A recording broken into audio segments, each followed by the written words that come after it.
გავაკეთოთ შემდეგი ამოცანა, რომელიც ეხება რიცხვის ნაწილის პოვნას. მოსწავლემ წიგნის 3/4 ნაწილი წაიკითხა 6 დღეში. რამდენ დღეში წაიკითხავს ის წიგნის დარჩენილ ნაწილს? ამ ამოცანის ამოხსნისთვის მოვიქცეთ ასეთნაირად. მთლიანი წიგნი გავყოთ 4 თანაბარ ნაწილად. როგორც ვიცით, ერთ ნაწილს შესაბამება წილადი, რომელსაც ჩაიწერება და გამოითქმის 1/4.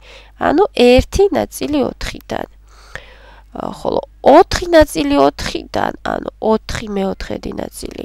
ეს არის მთლიანი წიგნი, 4-ვე ნაწილი, მთლიანი წიგნი. ამოცანის პირობის თანახმად მოსწავლემ წაიკითხა წიგნის 3/4 ნაწილი. ესე იგი წაუკითხია 3 ნაწილი 4-დან. 3 ნაწილი თუ წაიკითხა, მაშინ დარჩენილი ქონია 1 ნაწილი დასაკითხი, იმიტომ რომ სულ 4 ნაწილი გვაქვს. ანუ 1/4, 1 ნაწილი 4-დან დარჩა. ახლა აუბრუნდეთ ისევ ამოცანის პირობას, სადაც წერია, რომ მან 3 ნაწილი 4-დან წაიკითხა 6 დღეში.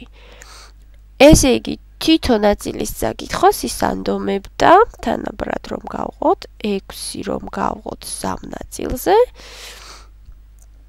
გამოვა 2 დღე. ესე იგი, თითო ნაწილის წაკითხოს ის ანდომებდა 2 დღე. აქედან შეგვიძლია დავასკვნათ, რომ ერთ ნაწილს, ამ დარჩენილ ერთ ნაწილს 4-დან, ამასაც მოანდომებს 2 დღე. ამის წაკითხვასაც მოანდომებს 2 დღე. ანუ